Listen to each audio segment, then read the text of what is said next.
के साए में लब खोलेगा कौन? यदि मैं ही चुप रहा तो बोलेगा कौन?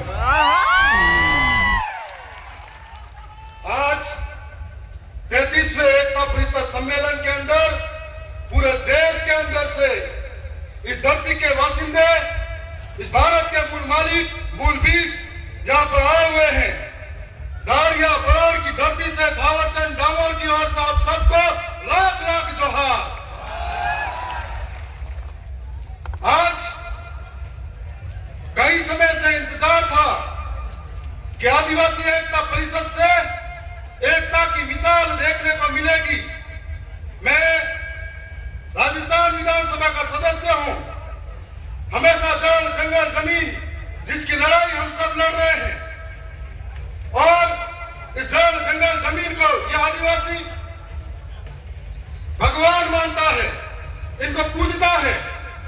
लेकिन धीरे धीरे धीरे धीरे कई लोग आए और आजादी के 75 वर्षों बाद भी हमारी जल जंगल जमीन हमसे छीनी गई।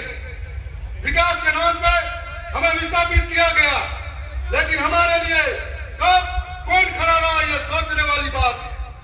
और आज हमारे लिए सबसे बड़ी सोचने वाली बात है कि लड़ाई को किस जगह जाकर लड़ा जाए कि जिससे हमारा जल जंगल और यह जमीन बचाई जाए। क्या यह लड़ाई सड़कों पे कब तक लड़ पाएंगे जिनके माध्यम से जल जंगल और जमीन बचाई जा सके? इस लड़ाई को लड़ने के लिए मैं समझता हूं कि राजस्थान की, मध्य प्रदेश, गुजरात या महाराष्ट्र हो या देश की सबसे बड़ी सर्वोच्च संस्था संसद हो, इन व्यवस्थाओं के अंदर जो हमारे लिए इस आगे आने वाली आवाम के लिए निस्वार्थ भाव से वहां जाकर उन व्यवस्थापिका का हिस्सा बनकर इनके लिए बोले, इनके लिए लड़े, तब जाकर संभव हो सकता है कि हमारी जल जंगल जमीन की लड़ाई हम लड़ सकते हैं। हमें सोचना पड़ेगा कि जब जब जल जंगल जमीन की बात आती है, पूरे 1 साल से पहले कितने लोग सड़कों पर लड़े, कितने लोग सदन में लड़े, तो कहते हैं कि आदिवासी एक होना चाहिए। हमें सोचना पड़ेगा कि जल जंगल जमीन की लड़ाई हो, कितने आदिवासी आज उस लड़ाई को लड़ते हुए जेलों में है, और उनके लिए कितने लोग लड़े, कितने लोगों ने आवाज बुलंद की, यह भी हमको सोचना पड़ेगा। हमको सोचना पड़ेगा कि यह गैर आदिवासी द्वारा राजनीतिक षड्यंत्र के साथ में कितने आदिवासियों को जेलों में ठूसा गया, उसको भी सोचना पड़ेगा।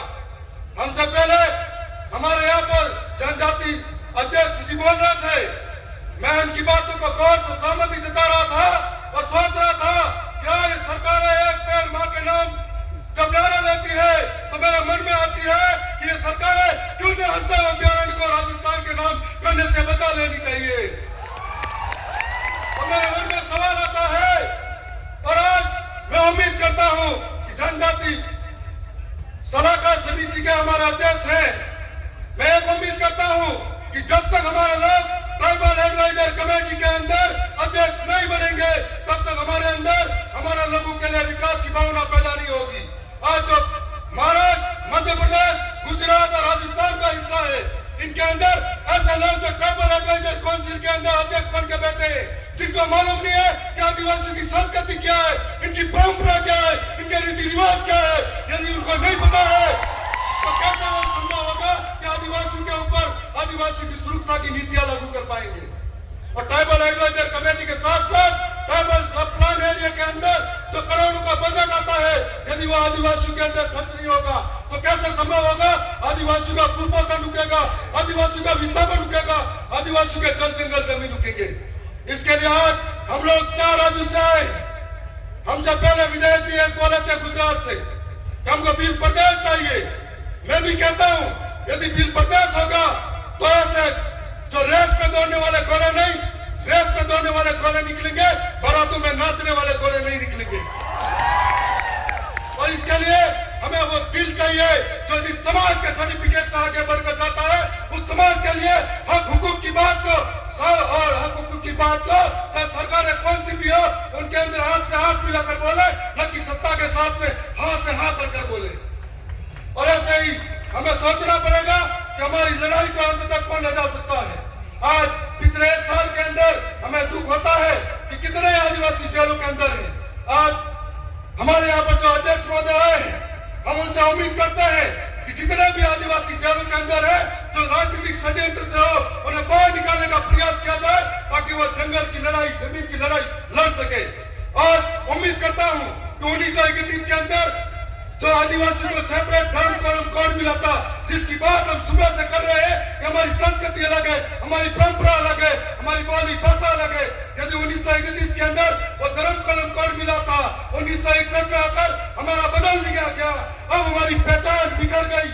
इसलिए वो जातिगत धर्म कॉलम कोड आदिवासी को सेपरेट पढ़े मिलना चाहिए। इसका प्रयास भी आज इस मंच से होना चाहिए। हम तो यही कहना चाहते हैं कि मेहनत से उठे हैं, मेहनत का दर्द जानते हैं, आसमान से ज्यादा इस समाज की कद्र जानते हैं, इसलिए उसके लिए लड़ते हैं और बोलते हैं। जब बात आती है मध्य प्रदेश के अंदर लड़ाई की, जब बात आती है गुजरात के अंदर आदिवासियों की, बात आती है देश के किसी कोने पे आदिवासियों की, जब बात आती है तो सरकारों के सामने ऐसे लड़ पड़ते हैं जैसे हमको लगता है कि हमारे शरीर के किसी हिस्से पर चोट पहुंचाई गई है और आप में आंख मिलाकर बोलते हैं।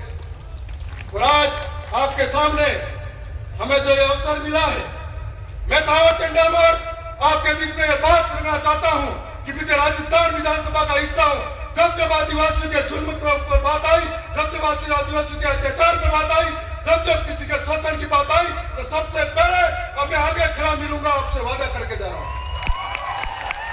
राजस्थान की विधानसभा में राजस्थान की कोई सी भी सरकार हो, उससे आंख मिलाकर बात करने की बारी आई तो छाती ठोकर टेबल बनाकर आपके हक की बात लड़ने के लिए तैयार करूंगा।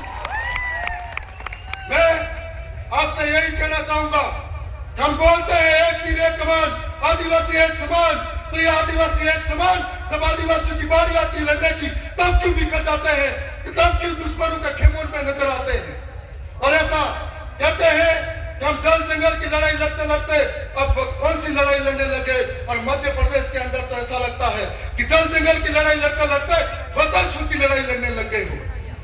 और आज मुझे लगता है कि जल जंगल की लड़ाई के साथ साथ में ये जो बोला बाला आदिवासी है, हमको आगे करता है, हमको बड़ा बनाता है, और हम उसके बाद में मंच पर जाकर बड़े हो जाते हैं और हम हमारे विरोधी खेमे के साथ में जाकर अपना हाथ मिला लेते हैं और आदिवासी ठगा महसूस करने लगता है।